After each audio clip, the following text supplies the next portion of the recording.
this cage. Star of screen and stage, gonna watch him all day while he's a screaming with rage, cause we're unlocking the cage. Hey, what's up, everybody? It is another episode of Unlocking the Cage. I am your host, Meg. I'm here with my co-host, Chris. Hello, how you doing? Hopefully everybody can hear me and no technical difficulties. You know they'll tell us. Yeah. Great audience is very good at telling us when they can't hear us, and we appreciate that. So we are a Nicolas Cage podcast. Our goal is to watch and rank every single one of Nicolas Cage's 100 plus movies. I used to say the exact number, but the number keeps changing, so we'll just keep it at 100 plus. And not just movies now, right? I mean, it's also like TV shows, and he's expanding. He's a really limited TV career, but he does have the Netflix History of Swear Words, and he does have an episode of SNL that I really want to do someday. And an upcoming Tiger King show. So, oh my God, yeah. This is going to get crazier and crazier. Anyway, sorry to interrupt. No, you that's the whole point, is us talking. There's nothing else going on in the show aside from us talking. All right, so more quick stuff. We're recorded live every Sunday, 5 p.m. Pacific time on twitch.tv/managerscomedy. If you are listening to this in podcast and you want to see the old episode visually, we have all our old episodes up on our YouTube channel, which is youtube.com/managerscomedy. And we have a guest today. Our guest is TV and film producer Adam Bradshaw. Let's bring him out. Yeah, now we have a sound effect for the guest. That's awesome. I love it. What's up, guys? Hey. Hi, Adam. Oh my God. How's your weekend going? So good. I got to watch this movie again, and I'm so excited to talk about it. This movie is fucking bonkers. I thought this ahead, one, Chris. I think that the thing about this movie, right, is from what I was seeing online, a lot of people were like, oh, it's one of those hilariously bad Nick Cage movies. I don't agree with that at all. I wanted to see what you thought about that, Adam. No, actually, I think it's a decent movie. I mean, there's definitely some things that are questionable, but I think it's a decent movie. I mean, kudos to whoever did the marketing for this, because I don't know if you guys got a chance to see the trailer, but it is so good. Like, you're just like, how has no one ever made this movie before? It's so good. So hats off to them, because I was so excited to watch this. Now, I think I didn't actually watch the friggin' trailer. I usually don't watch the trailers because I don't want to spoil it. But we gotta watch the trailers after the fact. Gotta go back and watch the trailers. God damn. They say the line. They're like, "Mom and Dad brought you into this world, and they can take you out." Really good. I love that tagline for this. Yeah. Oh, that's the best tagline of all time, and it sums it up. It's effective. Yeah. That's it. That's the whole plot of this movie. Right. Oh yeah, I don't think I explicitly said our movie that today is 2017's Mom and Dad. 2017. Sorry. Oh, 2017. Older than I thought it was. I thought it was a newer movie, but yeah. Okay. I mean, that's the last 3 years. It's Meg. So all right. Adam, I'm excited you're our guest today because you are an actual film professional. We have a lot of different types of people on this, and everyone's point of view is valid, but it's always nice to have someone who has more background in terms of making movies, so we can get that kind of perspective. And for those who don't know, we know Adam from the 48-Hour Film Project, where he regularly wins all the top prizes for his movies. And we love seeing your stuff. So this is pretty cool to have you on the show. Thank you so much. Likewise, I loved your guys' film this year. It was the funniest in the whole festival. Ours are usually like scrappy and weird. Yeah. Because we don't entirely know what we're doing. But Adam's are usually like, oh, somehow an Academy Award-winning film director just slummed it and did this stupid competition, and ours are like, man, those kids did a good job. Well, thank you. I really appreciate that, but I really do enjoy your guys. I think you guys have hilarious writing, and this year's was definitely one of my favorites. Thank you for that. All right. So you said before we got on, we were going to check in on our Nicolas Cage movie count. So Chris and I are up to 23 and 34 movies respectively. I am the resident Cage expert here, I guess, because in this crew, I guess so. Because what you said, Adam, how many have you seen? I went through and did the count, and I'm only at 16. I thought it would have been more, but what's interesting, I was looking at is like Con Air is like the movie that I feel like introduced me to Nicolas Cage. And like, that's the one I remember always, and Gone in 60 Seconds as well. But like, I looked and I don't think I'd seen any movies before that. Like, I had seen The Rock, But other than that, anything before like the 90s, I guess I need to go back and watch them. Yeah, the what's it called? I hadn't seen any of his pre-90s stuff either. Like the stuff in the 80s that this is definitely the first time I'm watching it. But what I had seen were like, I guess early 2000s, late 90s family films. Have you All seen right. his Marvel? Have you seen the Ghost Rider movies? I have, and interesting enough, I have kind of a tie into that. I worked on the pilot for Ghost Rider that was going to be the Marvel series that unfortunately got canceled. So I went back and watched the movies, getting prepped to go work on that and everything. So yeah. All right, well, we're about to spin this entire episode off. I'm sorry, Meg. So I loved Agents of S.H.I.E.L.D. Was this a spin-off of that character? Yeah. Wow. Yeah. It was, and who knows what they're going to do with it now. But yeah, they were going to spin it off. So we'll see. So it was going to be a TV show was it going to be starring Nick Cage?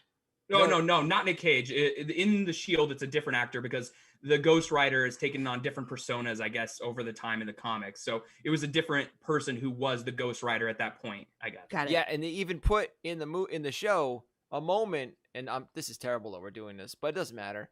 A moment where the original Rider passes it on to this other guy, Right. and like they're saying they're trying to get Nick Cage to be, how they're getting the older Spider-Man people into this new Spider-Man movie? Right. They're trying to get Nick Cage to do a cameo when they bring Ghost Rider in, which would be fucking amazing. And speaking of Ghost Rider, the second one is actually directed by the same guy who directed this film, Mom and Dad. Yes, it is. Speaking of him, yeah, I had some notes on him. So he is part of a directing duo called Neville. This is Brian Taylor, Neville Dean and Taylor. They directed the Ghost Rider, the second Ghost Rider movies, and the Crank movies, which I think Chris is familiar with. I don't know if you guys, I haven't seen them. Have you guys both seen them? Yeah. Solid It's movies. definitely this style. Like it's Jason Statham. Like the cool editing and sound effects and music that you see in this movie is very indicative of their style of filmmaking. They also did Gamer, if you ever saw that one. I didn't see So very, Gamer. very like fast paced, like over the top sound effects. Yeah, erratic editing, techno sound, Meg informed me of this before the show, but I guess they also did Happy, the series on Netflix. Sci-Fi. Yep. Which was great. That Big fan of that. that first season was like, yeah, I just love that kind of energy in Crank. Where like this people are like crashing cars and getting out and running, and then it's just like, I don't know, a really great feeling. Which Yeah. I was disappointed. I'm not gonna lie. When I found out that the guy who directed this was the guys who directed Crank or whatever, I was like, if you're gonna put those Nick Cage and those people together, I thought the movie would be way crazier than this. I think that might just be a budget problem. I mean, here's the production perspective, but I think they only had a $4 million budget of the research that I did. So it's kind of hard and limited. And I think with this film, you see like what they do with a lot of movies is you kind of build the world right. And then you get inside one location and then you stay there the rest of the film. So that's kind of what they did. They got you all excited about this world of like parents going crazy and then got into the house and that's where all the fun and games happen. So I think that's a little limitation of budget. Like every show, like every sci-fi show, it's always like Space War Episode 1, and then the rest you're like a shuttle for the entire season, and that's it. Yeah, and speaking of budget, I was surprised to find out that the movie had a pretty small box office, like 130,000, which I'm assuming is just because it just really didn't have a big release. Like, I don't remember hearing about this movie when it came out. I don't know about you guys. No, this definitely feels like a movie that was like sold for like video on demand and like DVD. Not that DVD market's there much anymore, but something like that. Like the theatrical was just initial stuff, but I doubt it had a long run at all. Yeah, There wasn't a lot of information about that, but yeah, that makes sense. Because I could picture this movie making us like, it's not a bad movie. Like, it's a decent horror movie. I figure it would have made at least its money back if it was only a $4 million budget.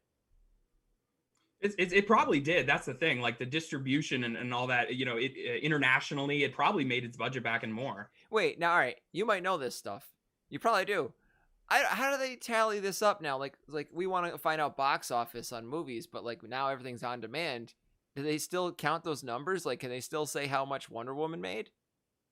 Yeah, they totally can. I mean, it depends on where where it's distributed, because like Netflix, famously up until recently didn't release their numbers, and you didn't really know. And a lot of things are just negative pickups where, these platforms just buy it and then they just have the rights to it. So it doesn't really matter as much because it's just there in their library. So, but yeah, they can tell, on all these platforms internationally how much money they're making.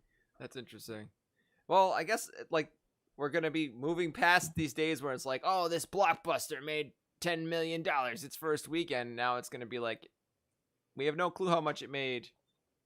Yeah, it is interesting. I mean, with the whole thing that just happened with Warner Media moving their whole slate for 2021, to HBO Max, it's going to be interesting. Oh, that's what really?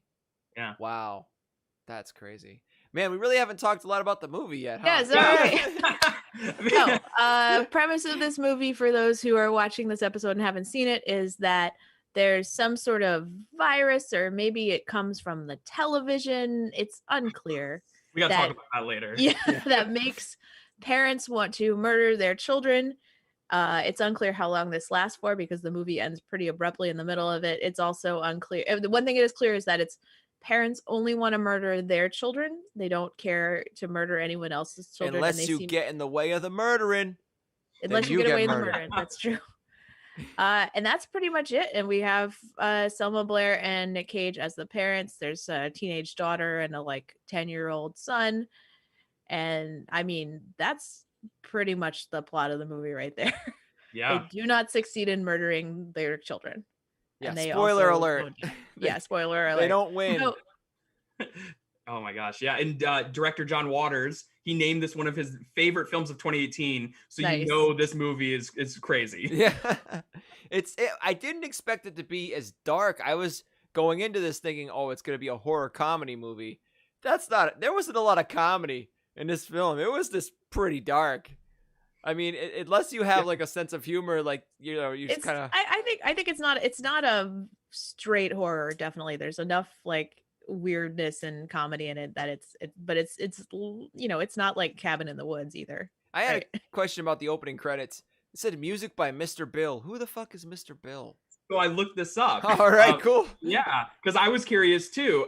So he's an Australian DJ. He's really in the techno and EDM and that kind of stuff music. He produces a lot of that music. And this is one of the only movies he's ever done, I think, that I could find. His real name is Bill James Day. And yeah, so he's an Australian guy that they just found and he made this awesome score. So the music in this movie is gives you whiplash with how quickly it's changing genres from scene to scene, and how weirdly mismatched. It kind of makes you feel uneasy when you're oh my god. Sometimes it's more of a cinematic score, and then sometimes it's old music, and then sometimes it's techno music. It's just a really weird feeling. Yeah, there's a lot of stuff in the beginning that before it even gets into the horror aspects of it, where it's just sort of their family life, where the soundtrack is just so disjointed from what you're watching. There's a scene where they're arguing at breakfast and it's really intense, and there's a scene where Nick Cage is tickling his son that's shot an attack sequence. There's also that they were trying to do a couple early fake outs like that, but there was something really really early in the movie that was oof, was when the grandfather was talking about how he was surrounded by Charlie. And then the maid had I'm not. That was I don't know what that was about.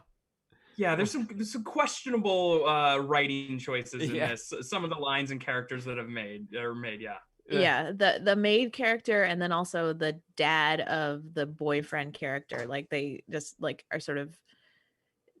I don't know, racially not shot well, not written well. It's a little uncomfortable to watch for sure. The scene between the two moms, Selma Blair and the other mom, it's definitely, you could tell a man wrote that scene. Yeah.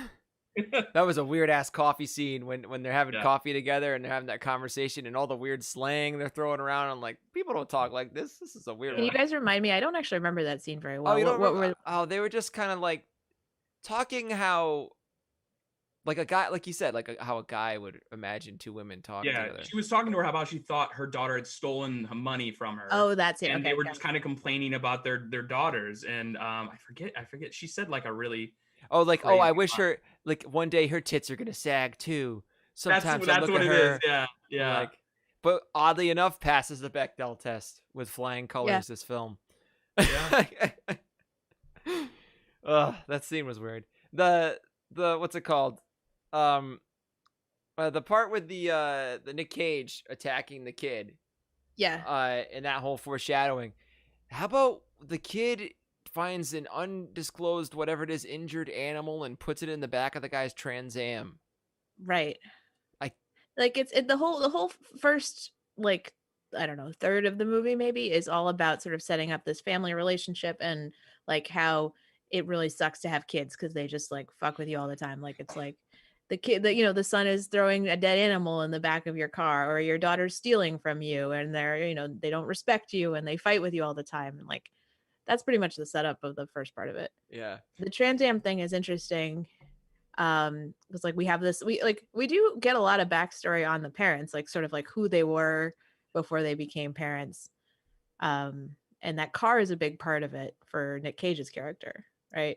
Yeah, definitely. Yeah, and go back to your first point, Chris. I think like they definitely set up themes in this movie. Like this isn't just like a throwaway horror film. Like I definitely think, you know, a lot of the lines that they say thematically, they're pointing to like the relationship between parents and kids and how that is, and it, you know, it pays off in the end. So, and like that instinct was there too. So it was like, I guess this movie's trying to say something, but like that instinct of the motivation for him is there. Like his id is like, God, I wish I could just have my old life back. These kids destroy my life. And then like, you know, he even has that moment where he looks at the kid like he's gonna murder him. The kid looks back like, oh shit, but it doesn't happen. Yeah. But yeah, and then the whole speech about planned obsolescence that the teacher gives. Right. What class is this that these high school kids are taking? Like, did you ever learn about this in high school? Cell phones 101 is like, yeah, what is this? That was like, but I guess like it's helping build, because they did a great, I thought they did a good job of like not making, like they didn't explain what was happening very well, but I wasn't asking too many questions in my head. I was like, I get it enough. Like he does this planned obsolescence speech. I'm like, it kind of builds a little bit. Like, okay, it's some kind of weird natural-ish thing. I don't know. Yeah, there's definitely some holes in the like the signal and the thing that happened. We could talk about that later, but I think overall, like if you think of it a little abstractly, like you can definitely enjoy this movie. Yeah. Yeah. What was Selma Blair's old job? Adam, did you figure that out? There's like something with advertising. Oh, again, another awful scene. That was such a weird conversation. I think like advertising maybe, or yeah, it seemed like something modeling maybe. Yeah, model. Like I couldn't tell. Was it like if it was modeling? I'm like, are you gonna like? I mean, I know nothing about modeling, but like if you've been out of modeling for 25 years, I think like the shelf life of models is not very high. Yeah, So, it's weird because it's like it seemed to be saying like, oh, you know, you're too old for this, but it's like for most jobs that wouldn't actually be the, you know, like yeah, I don't know. So it must it's have been unclear. modeling, I guess. Like maybe she was a model. Yeah, I don't know. Ugh. Yeah, so But- TV Yeah, static happens and makes everyone want to kill each other. Yeah, Yep. yeah. What were some of the plot holes with that? Like, so it seemed like it took a really long time for it to kick in with Selma Blair, right? Okay, so we're going to talk about the signal now. So this is my biggest problem with this is like, okay, first off, we never find out in this whole movie who sent the signal, why they sent the signal, how it really works. And in the end, you know, we kind of get an up in there ending, and we don't know, like, does it keep going? Was it only 24 hours? Like, so there's so many questions left around this thing. And like the way it's transmitted throughout the movie is like on the radio, on a TV screen, like I forget where they in the hospital, which we'll talk about that scene, but like just on like one of the like machines or something. Like there's so many ways this weird signal just happens, and it doesn't come all at once to all the parents. It just comes seemingly when it's convenient. Yeah. Yeah, like she didn't, like she stopped. All right, so the hospital scene happens, which let's get to, but she stops on the way back from the hospital at that freaking job interview. Is that what happens, or I got this reversed in my head? Oh yeah, when was that in relation?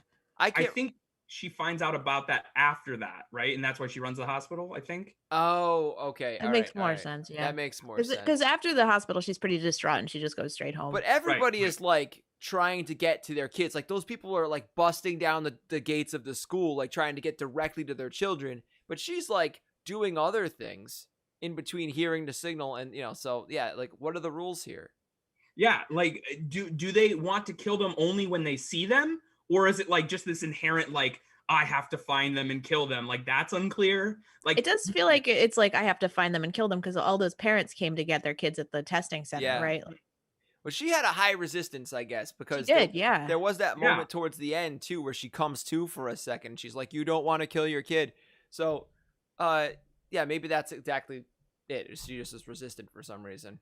Like for instance, okay, when she's driving home in that scene we we're just talking about, like a lady is pushing a baby in a cart and she like pushes it in front of her car. Yeah. Like if she wanted to kill the baby, would she have gotten dressed up in her Lululemons and like got the cart and went jogging and then finally decided, oh, there's a car. Now I'm gonna that was a little questionable. Yeah, and also it doesn't jive with the whole like they really don't want to hurt anyone else unnecessarily. They just want to kill their own kids. You know what I mean? Like why would you want to cause an accident that could kill all these? It just their mental state isn't very clear too. Like when people talk to them, they're kind of like out of it a little bit, but like it's just it's strange. Or that one guy, they realized they did it. I don't know. That one dude who they interviewed. Remember that and he's like, I just felt happy, it felt right, or something like that. I love that actor. If you guys have seen Queen and Slim, he's great in that movie. He's awesome. What's his name? Was that Bokeem Woodbine then? Yeah, that's him. Okay, I thought it was him, and I was like, oh, he seems like too big of an actor to have a random cameo in this. But yeah, that's what I thought too. Yeah, but yeah, you're right. Like that guy getting interviewed, and he was like he knew he did it, right? He's like, it felt right. But then you have like the maid at the house who's like mopping up, like she didn't even realize that she like killed the kid. It's just like, oh, I'm just la-di-da going on about my business. What's really fucked up is she put that kid in the goddamn recycling bin instead of the trash. Yeah, she's a maid. She knows the difference. This is fucking stupid. All right. So before we get too far into it, there's one scene that happens in kind of the first part of the movie that we talked a little bit about, but we didn't talk too much about it because I have a fun trivia fact about this one. So the scene where Nick Cage is, it's the car, right? He's got this whole history with the car. He totaled the car, and then his dad made him fix up the car and pay him back, and it's this big prized possession. And we see this flashback at least once, maybe twice, of him doing donuts in the car while being straddled by a topless woman. And that's the life I want. I mean, did that well for him. But so and the actor really does look. I mean, I'd show you the clip, but no nips on Twitch. Yep. So the actor really does look a lot like a young Nick Cage. So I wonder how they did that. Whether that was just some guy they found or whatever. But did a lot of research trying to figure out who played that guy. Yeah, that was interesting. I mean, they used the flashbacks really interestingly throughout this whole thing. But yeah, that was an interesting scene. But as he said, his kill rate was 9 out of 10, 100% sex. So. and so the trivia I have about that scene is, so we talked about I just showed this to Chris right before. We talked about the TV show Happy, which is also directed by the same guy. There's a scene in season 2, episode 1 of Happy where he has a flashback the main character has a flashback to his younger years, and they literally use the same footage of the car spinning and the guy with the topless woman sitting on his lap. Which one was made first?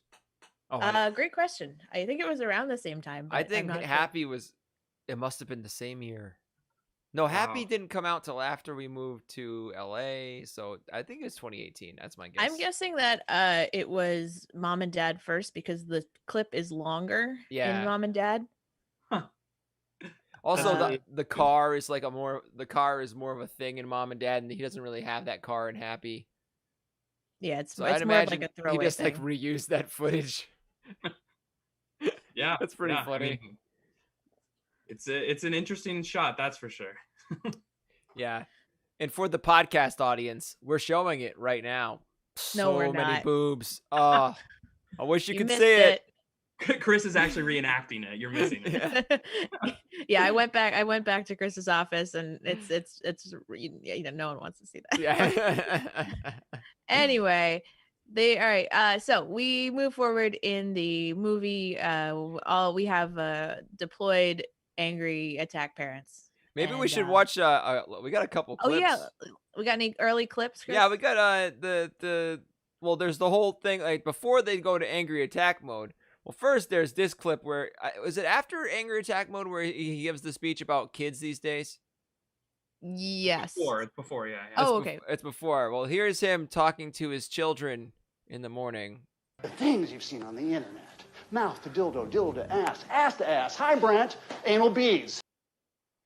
Hi, Brent. Why does he say hi, Brent? That was like my biggest question. Like, it's a great line, but like, that's his name? Why does he say that? Wait, so that's his character's name? Yeah. I Hi, know. Brent. Man. That's so weird. Hi, Brent. What the hell? Yeah. He's I saying was so confused. Ass to ass. I mean, what's happening with ass to ass? It's just I wish that we touching could say two there's more butts? context for this, but I don't remember there being very much context for this in the movie. he's just talking to his just- yeah. children. Like, what the fuck? That's just like, when a boomer writing something of like what the kids are into these days, But Yeah. if later on you see what Nicolas Cage is doing on his computer at work, I think you might know a little bit more about this than the kids. Oh, hello. All right, so there's some flashbacks in after they become murderous that we have clips of, but I don't know how you want to handle that. Yeah, let's get a little bit further forward. Also, So we haven't dug into the childbirth scene. Yeah, so I think we're kind of getting to childbirth scene. We don't have a clip of that. It's awful. So Yeah. we've had all right, so some of the stuff that's happened so far is like it's become clear at the high school that the parents have come to murder the children. The daughter has run home and ran into her boyfriend. Oh, her best friend. Her best friend gets murdered by her best friend's mom.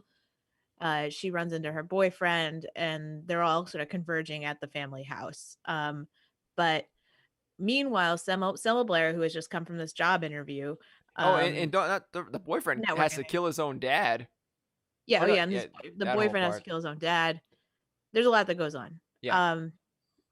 But we have this big scene in the movie, which I think is probably one of the scenes in the movie that, if you've seen this movie, will stick with you the most, for better for worse, is Selma Blair goes to the hospital to help her sister with childbirth, and the sister, gives birth to the baby and then immediately tries to murder it.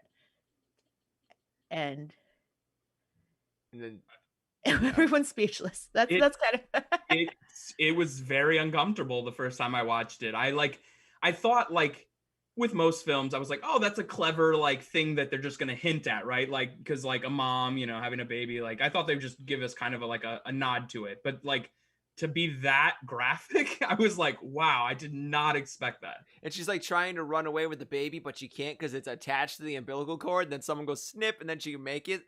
Like, oh god, that was gross. It just like that baby was actually pretty good for the budget of this film too. The fake baby they were using. 1 million went to the baby, Yeah. the CGI baby. Yeah, Oh, that was dark. that was a rough scene. Yeah. And what's surprising in that scene too was that there were doctors at the hospital. I mean, were all those people childless?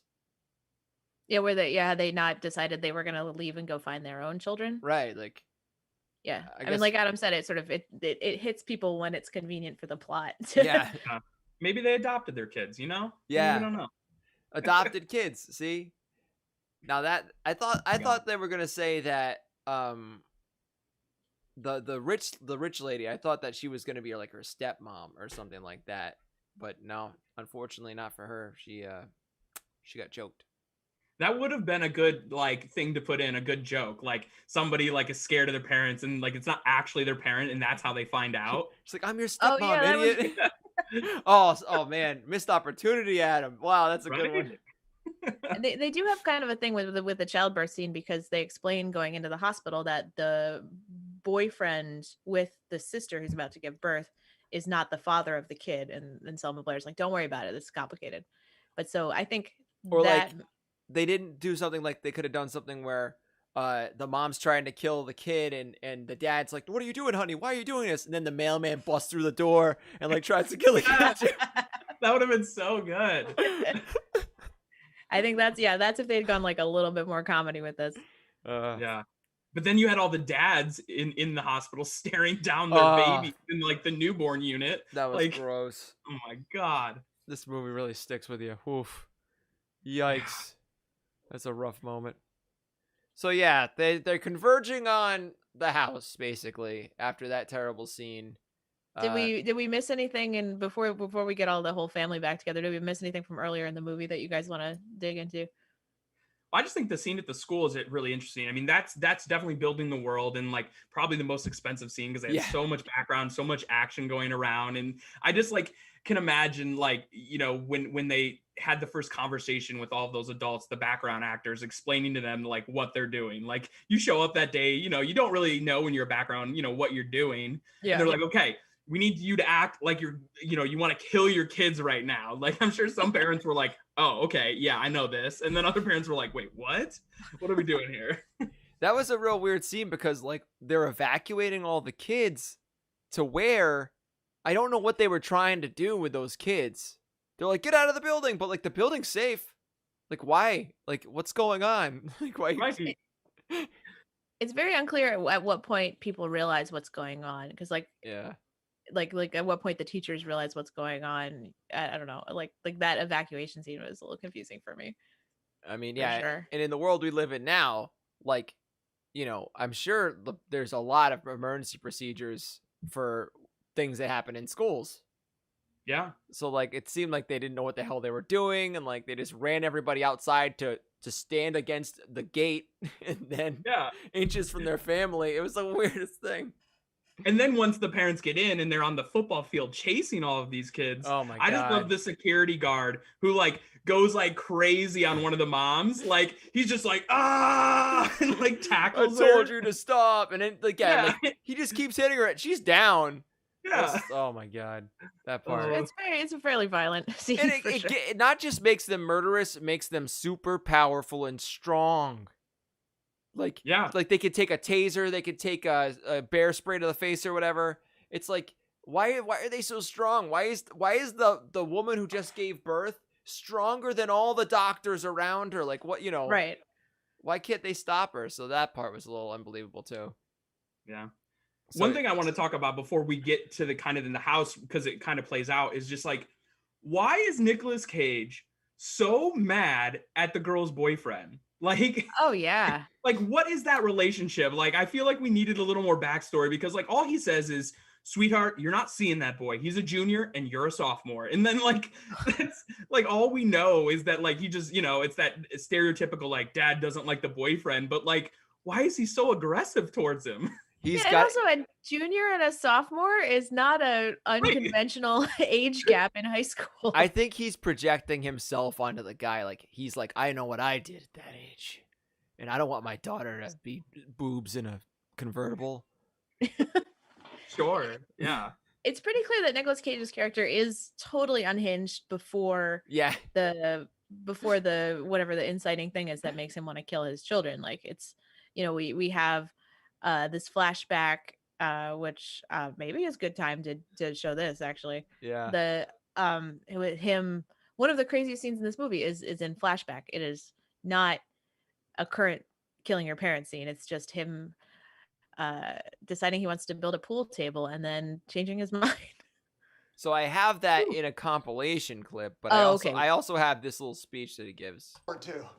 I mean, I was gonna grab the world by the balls and squeeze. Boy, God damn it, I remember that kid I used to be like it was 4 fucking minutes ago. My feet barely touched the ground back then. My kill ratio was 9 out of 10. It was 100% sex.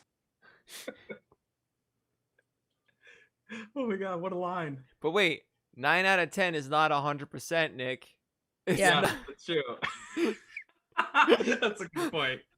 Oh my gosh, that section has some of the best lines. Like he's like, it's not a man cave, Kendall. Like We need a fucking grown-up zone and a fucking kid zone. Another one, he's like, he's like complaining about his body, and he's like, I got a blue bonnet butter waistline.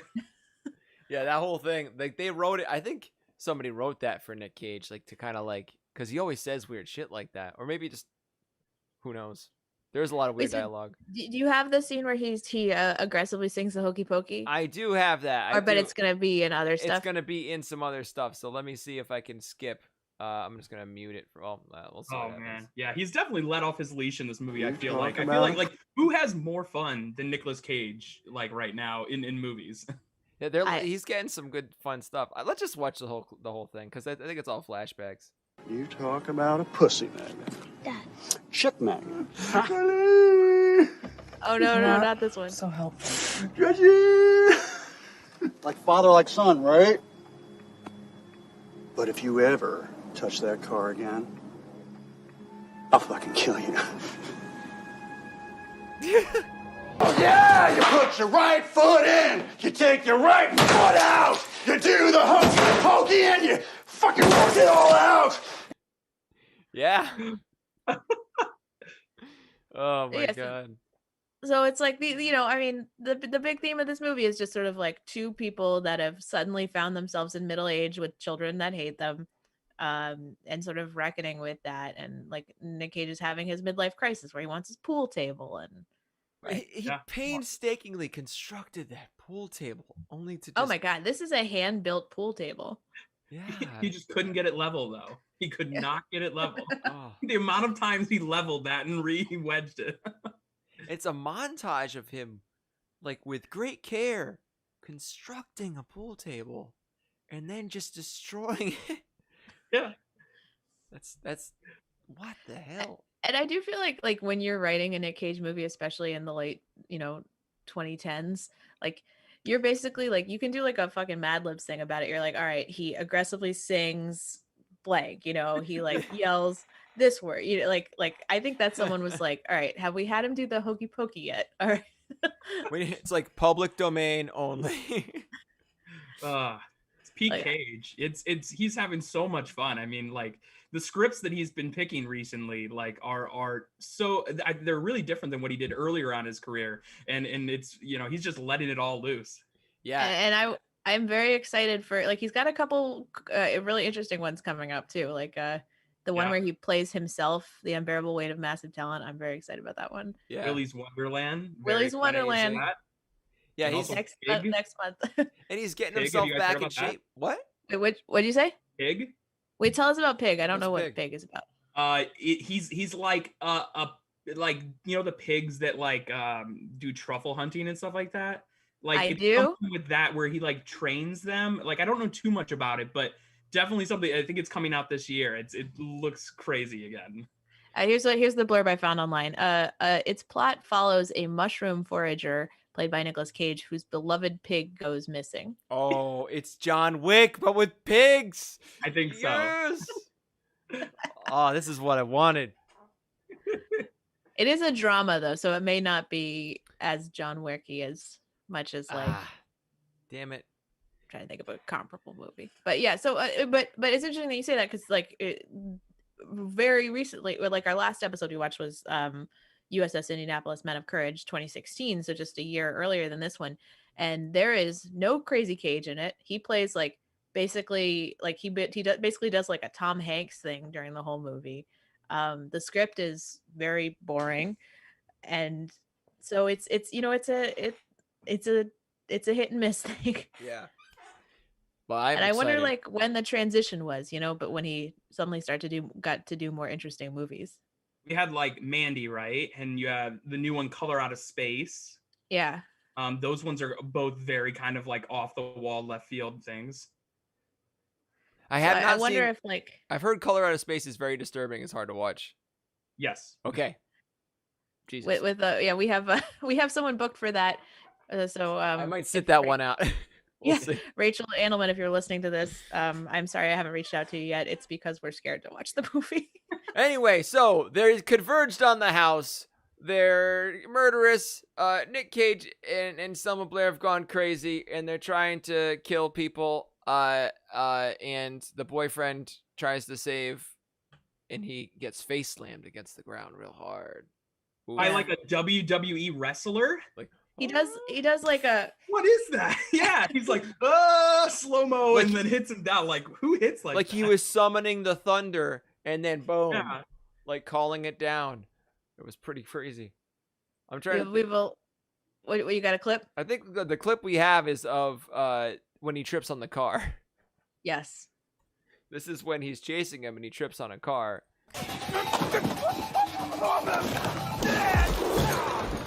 Note the soundtrack, you can kind of hear it.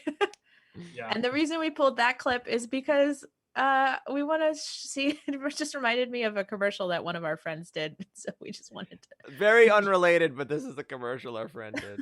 The all-new Stunt Shot, the world's first super soft indoor RC. Stunt Shot is super safe. Bring the outdoor action inside. Unleash indoor action. Stunt Shot RC from Airhawk Super Soft. Batteries not included. This podcast brought to you by Stunt Shot RC. Super soft. There's no way that dad would have been okay with that kid riding that thing over his laptop like that. Like, that's why this movie, Mom and Dad, was made for moments like that. Like, 'cause he would have wanted to kill that kid. That's the prequel movie to this movie. That's our friend Danny Prakaski, future podcast guest, playing the dad. And I wonder if there's a sequel to that commercial where he just fucking bludgeons that kid. So all right, the parents go nuts. They try to attack the kids. Face slams them.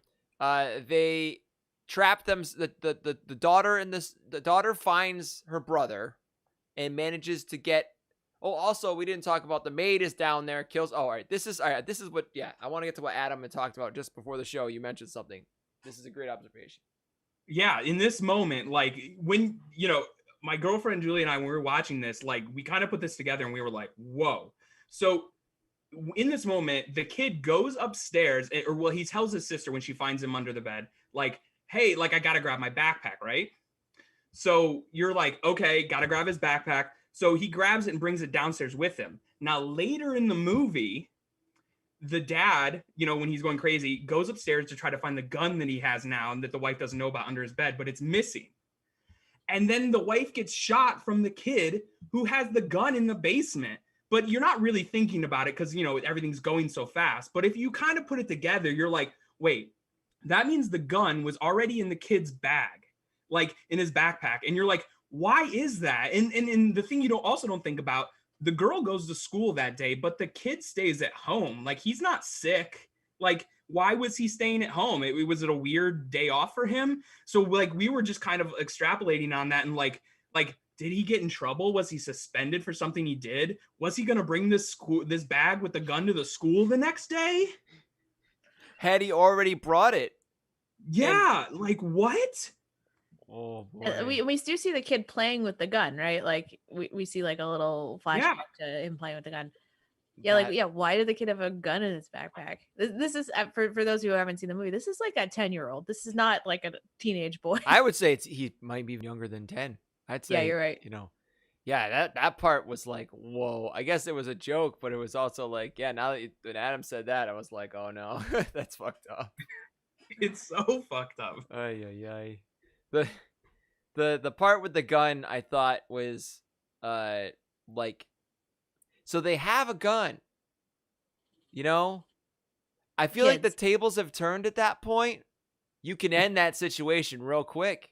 I think they don't want to kill their parents. I think there's no point in that where they're like, let's just fucking do it. But like, I think no rules on kneecaps. Yeah, but how are you gonna? I don't know.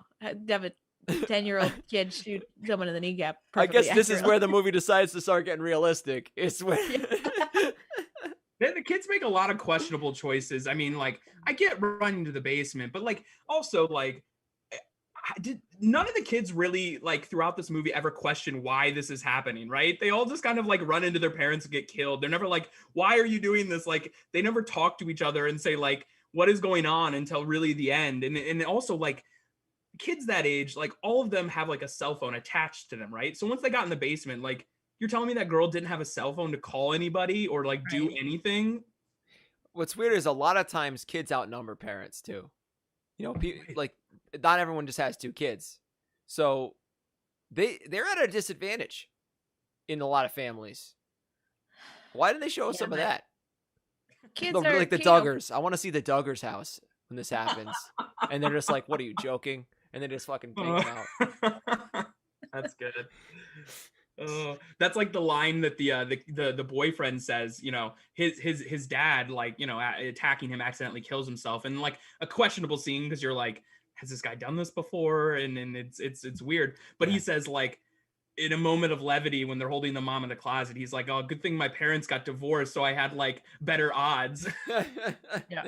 And then they laugh hysterically about it. Then they're like, "Ah!" As they have the mom trapped in the closet. Oh my god. So all right. They get trapped in the basement. The kid has the gun, shoots through the door, hits Nick Cage, and they're like, "Whoa." Oh, well, first off, the reason they shoot the gun is because he's trying to get in with the Sawzall. And let's talk about the Sawzall. We have a clip of the Sawzall because this is great. Great moment. This is actually later, though, I think. Sawzall. Means it. Saws. Oh. Saws. Oh. This is a little out of order because the reason he's covered in Fruit Loops is because they have exploded the basement door. So let's loop back to this. So yeah, they try to get with the Sawzall. They blast through the door. They're like, "Oh, back to the drawing board." Whoa! We missed a big part though, Chris. What's that? We missed the best clip in this movie is when they're trying to bust through the door. Yep. When Nicolas Cage is trying to bust through the door. Oh yeah. I'm sorry. Oh, you're That's right. such a good line. Oh, You have God. that, right? Yep. You need to leave the house, you and Dad. Your motherfucking mother should open the door! Motherfuckers! You're going to open this motherfucking door! There's still more. Cries like a baby. Kali! Not so helpful. Kashi! Kali! Motherfuckers! And this reminds me a lot. I don't know if you've seen Adam. If you've seen Vampire's Kiss. I haven't. There's there's a lot of famous scenes from that movie, but one of them is where he is freaking out and he sort of falls to the ground, similarly leaning up against a wall, and he starts going like boo-hoo, boo-hoo, like literally crying and saying the boo-hoo, where he had given himself a challenge that he would say he wanted to cry while saying boo-hoo without it sounding ridiculous. Also, in Kick-Ass, he gets lit on fire, and when he's talking, he's like, it's hard to understand what he's saying, but he goes up at the end of what he's talking in a very similar way. He's like, no, like, I love motherfuckers. I don't know. That's like, it must be a move. I think we need to add Cage to the list of like the best cussers in Hollywood. Yeah. Right? Oh yeah. Because like you have, Samuel L. Jackson, John Malkovich, Al Pacino, right? I think we need to add Cage to this. Like, I think that's why they picked him to host the History of Swear Words. Right? I was just gonna segue. What a fun show. Have you guys watched it yet? I think we've only seen the first episode, but enjoyed it for sure. Yeah, he's a great host in that. And one of the episodes they actually talk about the famous, cussers in films. And fun fact, I didn't know this. Apparently Jonah Hill is the actor who swears the most in films. Yeah. That's crazy to me. I would have never thought that, but The Wolf of Wall Street thing just sort of put him way over the edge. That and Superbad, yeah, I guess. Huh. So when they're busting into the basement, I did want to say one thing. So one thing that when they realize they can't get into the basement, they decide they're going to run the gas hose into the basement. And there's just this scene, and I was like a little disturbed by how much I related to this, of like the parents just wordlessly just like teamworking, like, all right, so I'll go do this, I'll go open the thing, all right, you got it, honey, okay, do that. And I was like, this is kind of like what Chris and I are like just like they're very on the same page, and it's like a cute little relationship moment played out in a horrible thing that they're actually doing. Yeah, it's Oh. pretty messed up. And like she like as she's going out to do it, she like waves at the neighbors and says hi, and then opens the like trash can, sees the dead kid, and is like, oh, okay, and just keeps going on. That moment, there was a few big problems I had with that whole thing.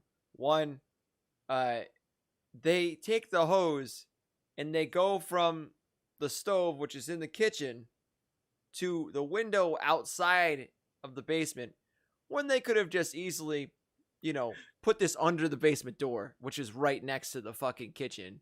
You know what I That's mean? true. Yeah. And then, also, I don't think you can do that with natural gas. I think gas is like lighter than air. I don't know. I might be wrong about that, but I don't think it's gonna fill up the basement first and then just like settle. I think it's gonna go up. Like you're gonna smell it in the kitchen. You're gonna die in the kitchen too. You know what I mean? Yeah, it's a pretty big space to fill. And like the kids are they act like, okay, they're getting sick and coughing, but like they're not looking around to find out why, what's going on. But then clearly she understands what's going on because she grabs the matches. Also, why didn't they try to just go out the window that she put the hose through? Well, they buried it. She had buried the window in dirt. Oh, okay. But that shouldn't have been too big. I guess there's no way for them to know how much dirt was there, but there wasn't that much dirt there. Yeah, it wasn't like she put a backhoe in front of that thing. Couple shovels. Yeah, so they blow up the door, sending Nick Cage flying and covered in Fruit Loops. He's down for a while. Oh, and they escape through the ductwork of the house. I guess this house is extensive ductwork where you can go from the basement to the attic inside the ducts of the house. It's like Home Alone now, right? Yeah. She's got a Home Alone trap, and she's like Home Alone crawling through the house. She puts like a match booby trap on the door, and then he gets blown up. That was funny. And then we have I don't remember the oh yeah, so after this is when they trap the mom in the closet. Not before that. Because they make it upstairs from the basement through the ducts. Yeah, the boyfriend finally comes to after being knocked out for a while. There's a really nasty scene where he gets like a wire through his cheek. Coat hanger. Did not care for that. Did not like that. And then flung just off the side of that second floor thing. I had no idea how they did that. That stunt looked really real. I agree. I don't know how they fucking did that. They killed a stuntman. There's good stunt work in this movie for sure. Oh yeah, that explosion. I mean, we didn't talk about that like too much, but like that explosion shot was really cool. Yeah, he was like, I thought he was dead at that point, but he was barely injured. Yeah, just put Fruit Loops on his face. That's all. Yes, I thought he was gonna be like totally burned on one side of his face, or he's just a little singed. And then so we have a lot of fighting and stuff, but the big twist ending of the movie, I would say, which I don't know about you guys, but was pretty clearly coming from a mile away, is that the grandparents are coming over tonight, and the grandparents are there to murder Nick Cage. So we end up with two elderly people desperately trying to murder Nick Cage in the last scene of the movie. Yeah.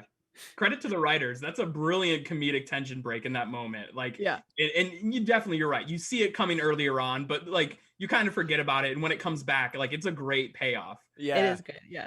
I would have loved if his dad was someone like Hulk Hogan, or like, like someone who stood a real chance to kick his ass. Like that would have been great. Well, that's why I said I feel like they really missed an opportunity to have some more like prominent cameo actors in these roles. Like I think they could have done something more fun with it. Yeah, like I would have, like that would have been like, oh shit, here he comes to drop the hammer, or like. But they had, another thing. What was I gonna say? Like this is the example of like those things we were talking about earlier. Like if they had really like gone into those different comedic things they could have done, like those different ideas. But this was the one they did, was his parents are gonna come, like. Yeah. So we get a lot of grandpa fights, we get a lot of grandma fights. Selma Blair gets in on it because apparently, I don't know, the grandma wants to kill Selma Blair even though they're not related, because I think she just like doesn't like her in the first place. Yeah, it feels like it's just a personal thing. Like she calls her a whore, and she says Kendall isn't even a real name. It's a lot of very much a theme of no one can date my child thing, right? No one's good enough for my kid. Yeah. that seems to be passed on through Nick Cage's whole Who family. hurt you, Brian Taylor? Who hurt you? Children are bad. Parents are bad. Everything's bad. That's the message of this movie. Don't procreate, but don't exist either. It's just all bad. I love that even with the desire to kill their kids, the grandparents like still showed up at the time that they had scheduled their dinner. Yeah, they didn't come earlier. That's true. Yeah. Also, like, what about like Selma Blair's parents? Where I don't know. They live in Arizona. Yeah, Yeah. Or what if they have two kids? Like, what if Nicolas Cage has a sister? You know, how are they going to decide? Oof. Maybe they were there earlier. Yeah. She's already dead. Yikes. Then we have confrontation in the garage and kind of on the driveway, which has some crazy. I wish we had gotten a clip of this, but there's like grandma flying above the car in slow motion. Oh yeah. Like a lot of people get stabbed. It's real. It's real chaos. The grandfather's head just gets smooshed. Just like your brains come out. Oh, I don't even remember that. Oh, Wait, yeah. how did that? On the car, yeah, he gets hit by the car, just smoosh, or like the sidewalk or whatever he hits. Yeah. And I love the sound that Nicolas Cage made when the grandpa stabbing him inside of the car on his legs. It's like this like animalistic like yelp that he's just making. Oh yeah, like, it's a good sound. It's like it's like a weird Yeah. What the? Oh, I gotta get that. I'm gonna get that. You guys talk amongst your. Okay. So yeah. So then somehow kids get the upper hand and tie their parents to the basement, and that's pretty much where the movie ends. Well, we forgot about one part there though. The boyfriend is back. Like, oh yeah, dude fell off the stairs, like presumably broke every bone in his body, but somehow he comes back and he's totally fine and like kills mom. Oh, is that okay? So he doesn't kill. He doesn't kill her. He like knocks her out. That's right. Yeah. Right. Yeah. Because the grandparents both die, but the Nick Cage and Selma Blair do make it to the end. The kids make it to the end. Yeah. And we have them tied together in the basement. And I think they were going for kind of an ambiguous ending, but it seemed pretty clear that they just wanted to murder the kids still. Yeah. I mean, you know, they say like, let us out. It's okay. Like, you know, we're not gonna like hurt you. And you're questioning like, is this really over? Did the signal like stop? I don't know. But I love the line the kids say like, we want to trust you, but you don't make it easy. Like that's such something that like a parent would say to their kids. Oh, yes. Like that. So fun. They say it earlier in the film to the kids. Oh, I guess I didn't realize that. They're like, that was like a full on. They tried to do something there, I think. Yeah. I couldn't find it, but I did find a quick article from the Toronto Film Festival saying that Nick Cage says Mom and Dad is the favorite film he's made in the last 10 years. Yep. I can believe it. Yeah. Which is probably, I mean, I'm guessing that's starting around 2017. Yeah. Because like there's not a lot from 2007 to 2017. That's I mean, okay, Bad Lieutenant, that's a big one. Sorcerer's Apprentice, Ghost Rider sequel. Yeah, it's not as much. It's not a great I'm glad I got this one. I feel bad that you guys have to watch all of those. Some of them are I mean, the bad ones are fun too. I mean, I didn't enjoy watching USS Indianapolis Men of Courage, but I did enjoy talking about it. So yeah, that wasn't the fun kind of bad. That was just a sad film. I was just like, so yeah, so the movie ends mid-sentence, and then it's over. Sometimes I just want to, is what Nick Cage said. And he was gonna say dance. Yeah. And then they all danced. Want to make you a bowl of pasta. I mean, so yeah, so it's basically just like to wrap this movie up. It feels like they just said, okay, you know that feeling you have when you just want to kill your kids? Like, what if you did? And so did everyone else. Right? That last line really sums up just parenting. Like it's like a deep love, but at the same time, you always want to just kill your kids. Yeah. It's just like. Now, would you say that this movie made, for question for both of you guys, made you want to have children more or less? It's interesting. Less. I wouldn't say it's a very pro. Yeah, I wouldn't say more. Well, I don't. They're not the best parents, and like the kids, you know, are kind of shitty. Like the one kid wants to shoot people up, and the other one is stealing money from the. So like they didn't really raise the best kids, so it's kind of their fault, right? Like yeah. They seem to have some like real issues, like just with their youth being gone, and you know finding themselves like Yeah. in this middle-aged parenthood thing. So that's the movie. That's the film. Let's take over to bingo because I think we're Oh, gonna get a yeah. couple. I don't know I if think we're we're gonna gonna get a get couple bingo hits. today, but we are gonna get a couple of hits for sure. So if you do, Adam, if you have trouble seeing this, if you do pin on Zoom, that might make it easier. But so we have a couple. We've been doing a few things with bingo. We only have USS Indianapolis on this because we reset our bingo recently. So Chris, was that He Dies was already covered, right? Yeah, that was from yes, that was from the last film we just did. Yeah. So I see you guys just shout them out as you see them. I see Is Inappropriate Outburst? Inappropriate outburst for sure. Yeah. Yeah, he had an inappropriate outburst once or twice in this film, I'd say. He sings. I mean, sing. yeah, he sings the Hokey Pokey. I wasn't expecting for us to get it on that, but Is that though like a real like he sings? Cause like he sings like the movie with Laura Dern, like he Wild sings at Heart, an Elvis song. I mean, we didn't make it specific. He sings right. a song. He did punch someone in the face. He absolutely punched someone in the face. Oh Yeah. wow, this is actually hitting a lot of the boxes. We might get bingo. I don't know. Did he? I don't remember him smoking in this movie. Don't think so. This is another one where he doesn't smoke. Whoa. I mean, technically, he's kind of a villain, right? Like, Oh yes, that's it. That's the one. Yeah. And I heard you guys talking about that a lot. That doesn't happen a lot where he's the villain character, but this is one of those films. This is one of the Yeah, very very few true. where he is the villain, which I was surprised by too. Does he laugh cry? I feel like this is a laugh cry movie, but I don't remember it specifically. Yeah, I He don't know. cries against that door, but I don't know if it's like the laugh version. Yeah. Yeah. Definitely not fancy undercover cage. Definitely no underwater scuba propeller deal. No tattoo sighting. No divorce. He didn't smoke, but that already came up. Non-native English-speaking love interest only if you bang the maid.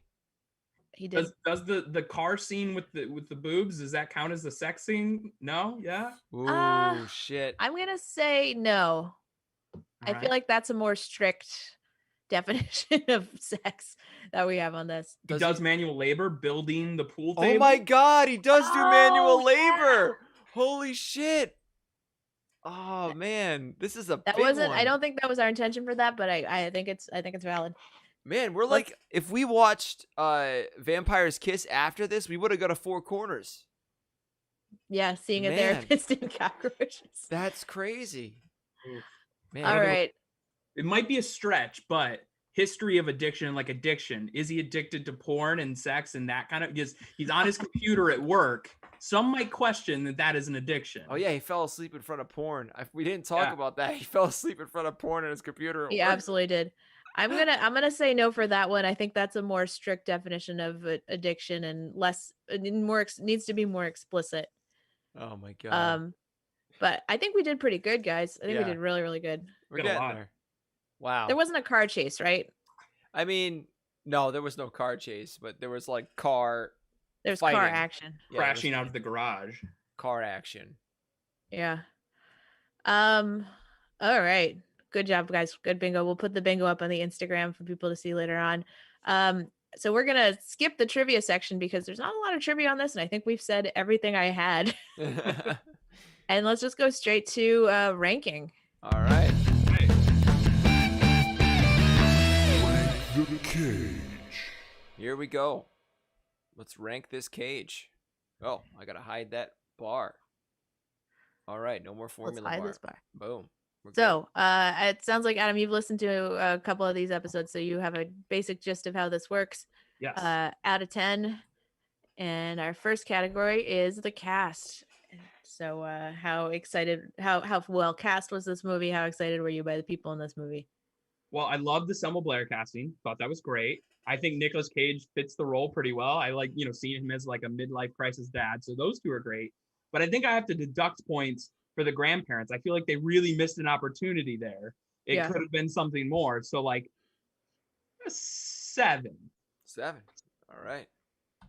I am going to go low because I mean I really didn't.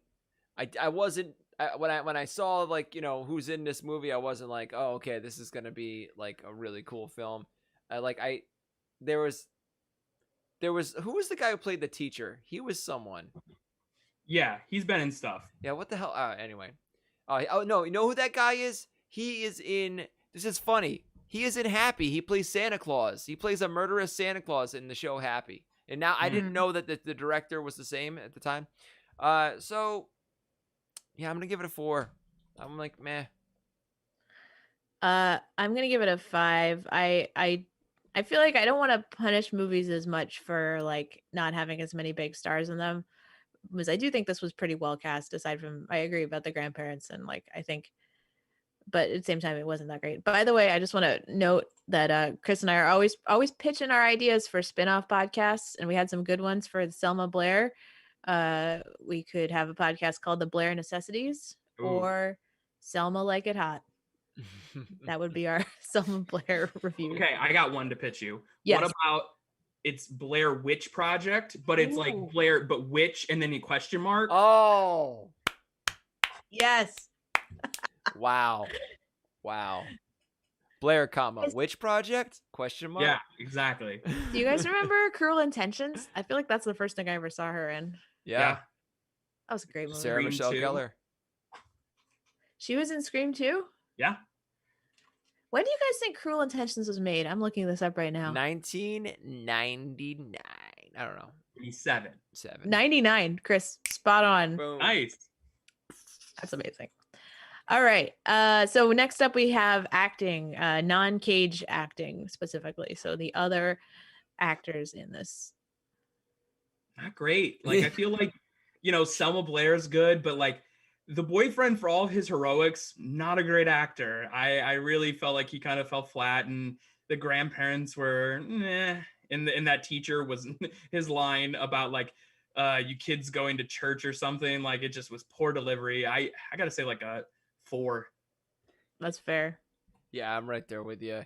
There was that moment when he destroys the coffee the pool table. I feel like Selma Blair's big like monologue was there, and it was like, oh, I don't know. It was okay, but yeah. Overall, I'm gonna do it another 5. I didn't find the acting distracting, but there wasn't much that stood out to me. Although I did think Selma Blair in general was really good. Yeah, she did. All right. How fun was this movie? And this is a tricky one, I think. I like, my initial reaction is like 11, like crazy fun, right? But then you remember like the weird, like kind of like weird stereotype writing, and also like the baby scene, and in some of it you feel like maybe it went a little too far, so I have to like deduct a couple for that. So I feel like maybe an 8. I'm gonna go with 6 because I was, I'll give it a 7 because I was. It is fun. It's a fun idea. It's a crazy movie, but it's also like there's a lot of dark shit. Yeah, I was also going to say 7. I think it loses some points from, what it could be. But I do love the premise, and I do think that it's certainly more fun than a lot of other movies we've seen recently, like 8mm, USS Indianapolis. Like we've had a pretty dark run, so it's nice to have something that's a little bit different vibe. All right, technical, sound, stunts, costuming, yeah, I mean, it's not anything special. Like, we're not in a period piece. It's just normal, like mom and dad, modern times. I feel like they, I think the cool technical things we saw, like the explosion, some of the stunts were really cool. The shot where they're talking to the kids through the doorway of the basement, like that was a really cool shot. So I think the directors, they did their thing, and I think it technically is pretty good. Like nothing like caught me off guard and stood out to me. So I'd say like a 7.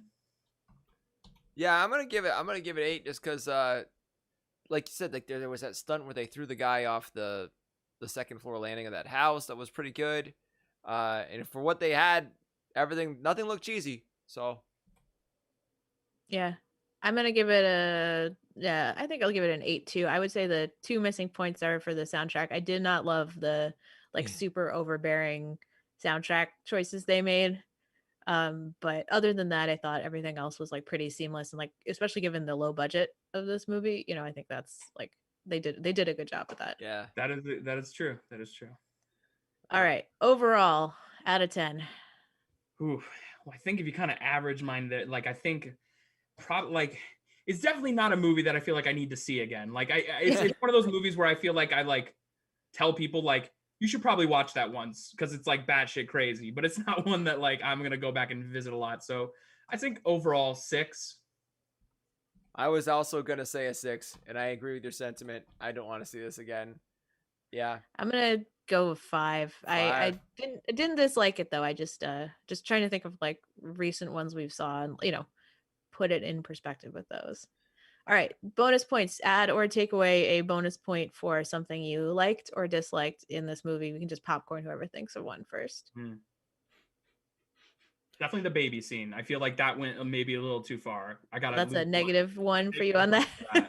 Yeah. I'm gonna take away a point because she put the kid in the recycling bin. And everyone knows that's. I don't even know where you would. Yeah, let's not go there. I'm gonna take away a negative point for the sort of like. Wait, you're gonna take away a negative point? Double negative? No. I'm taking away a point for the weird ethnic stereotyping choices that they made with the maid. It's little took me out of it, but is he American, the director? I wonder if that might be it. Like, cause like I think sometimes that could be, maybe he's Australian. Yeah, he is Californian. Oh, never mind. All right. There you go. He grew up in California. All right, let's see. So I'm just predicting. I'm thinking, we're at 7. This is our 17th movie. We've had some real stinkers. I don't think this is going to be the bottom. This is up there. But I don't think it's going to be near the top. This feels like a solid middle movie to me. For you guys, let's see where we end up. At? Oh no! What happened? Oh no! It's number 10.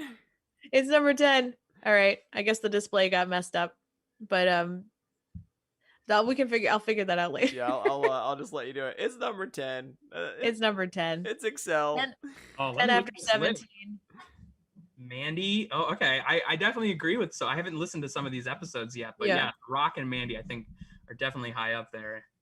The Rock, I would say this is that's an interesting one because that one, our guests really drove that one high, as we've mentioned a couple of times. I think that if Chris and I were on our own, I don't think that The Rock would have beaten Face Off personally, but Mandy though was unanimous our number 1. Like we all loved it. Oh my god, yeah, Mandy we loved.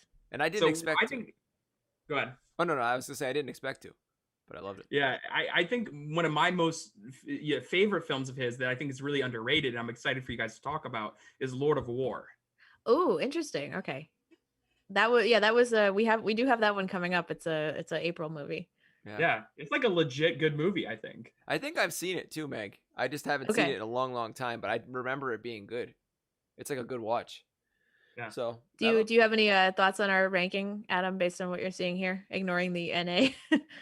I haven't seen a lot of these. I mean, Gone in 60 Seconds, I listened to that episode and I thought you guys, had great thoughts on that. But it's a classic. Like that's one of the ones that is nostalgic. I think back to like, that's when I first met Nick Cage and I think, The Rock, I enjoyed. I'm excited for you guys to do Con Air. That's like one of my favorites. I feel like that'll end up towards the top. Yeah, for sure. Yeah. For sure.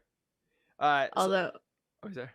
I was gonna say, although I will tell you, Con Air does not hold up in certain respects. Like The Rock and Face Off are much less problematic movies than Con Air is, for sure. Con Air's it'll be interesting to see that again. All right, it's time for the Cage Gauge. Cage Gauge. We're gonna do this is just a 2-axis plot that plots Cage's acting ability versus Cage's craziness in this film alone. So again, it's out of 10. So out of 10, what would you give Cage's craziness in this movie? Cage's craziness. Also, keep in mind that like when you say Cage crazy, right now the craziest film we have ever seen, I think, is probably Vampire's Kiss, Meg. I think so, yeah. So if you use that as your top level Cage crazy and like that quintessential, you know what I'm talking about when I say Cage crazy, like that's what we're talking about here. Yeah, I mean, he has tons of moments in this film, right? Like, I Yeah. feel like he's really unleashed in here, and he's just like, destroying the pool table. Some of the animal sounds he makes, like the way he's acting, like when he just goes like WWE wrestler on that kid. Like, I feel like he's having so much fun, and like he's full crazy in this. I mean, I don't know, like I've never seen Vampire Kiss, but I feel like this has got to be like a 9 or a 10. Like, it's pretty high. 9 or 10? 9. Let's go 9. You're going 9? I agree with you. I think that it is very, very high on the crazy meter. I think I would also give this a 9 because it's not as crazy as Vampire's Kiss, but it's up there. He does a lot of crazy shit. Yeah, I'm gonna say 9 too. I do think I think Vampire's Kiss has just so many different he really hits it from a bunch of different angles. This he has like a couple angles, and he really does hit it very hard on those angles. But there's you have to have a scale. You have to have the very top. All right, acting ability. This is Cage's acting in this movie. Huh. Like, is it good? It's a hard one because I feel like he definitely has some moments like the crying at the door and some of the stuff where you're kind of like, I roll a little bit. But then I feel like his monologue in the basement, like when he really like lets out the whole like his character and what he's going through. I feel like that wasn't that bad. Like 7. 7. Something we didn't get into, Meg, was Yes. he did kind of do a little fake business person Cage at some points. When he was in the office and he's like, oh, then really don't tell her I'm here. Remember like he was talking to the secretary? Anyway, Yeah. That just popped in my head. I'm trying to think was that like, I mean, yeah. Our undercover fancy Cage definition is so narrow. Yeah, we really probably doesn't painted count. ourselves in a corner with that one. Well, I was trying to think of moments where he's just acting and not just like being Right. crazy, and there's very few, and like that's one of them. I'm gonna give it like a 6, or I'm gonna give it a 6. Yeah, just because like Yeah. it was crazy, fun, but like I wasn't like feeling something watching his performance. I'm gonna give it a 5. I'm gonna say it was, not distracting, but not. It's so over the top. It was what it was for the movie. I don't think there's anything to be faulted for it. So I'm gonna get right down the middle. All right, let's see where that puts us. It puts us in the most fun quadrant, the good acting crazy quadrant, which is home to many of the best Cage movies. You've got Mandy. Valley Girl, Mandy, Face Off, Leaving Las Vegas. You got Right on the Edge. The Rock is close to that one. This one with a cigarette in his mouth. I always forget which one that is, where he's pouring. Raising Arizona? No. This one I think is. Oh no, that's not. Yeah. Well, yes, it puts it into the fun quadrant. That's all we need to know. I gotta come up with a better version of this that has the titles on it too, so we can see. But yeah, as opposed I think to. you're right. Huh? Well, Meg, I think you're right. I think if it had been a different film, I might have felt differently. But because of the what this film was about and in the setup and everything, like you kind of like accept his acting a little more. Yeah. Yeah. Yeah. Brendan just informed me that's Wild at Heart. That's Wild at Heart is the one with the cigarette. Yeah. Okay, awesome. Thank you to our audience. All right, so we've done it, guys. We've talked about the movie. We had some fun. We had some laughs. Adam, what's going on with you that you want to promote? Sure. Yeah.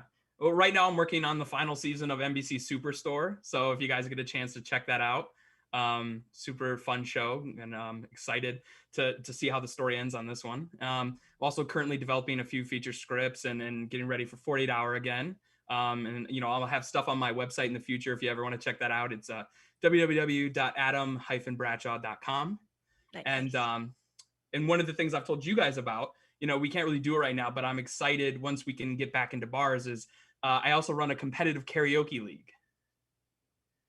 And you're doing that and sort of like online, right? Like there's a Yeah, we're not doing the competition aspect of it, but we're just doing like open virtual karaoke. Gotcha, okay. Like every Thursday night at 5 p.m. Pacific Standard Time. So if you get a chance and you want to come sing with us and have a lot of fun, check us out. We're unitedkaraoke.com. And yeah, it's awesome.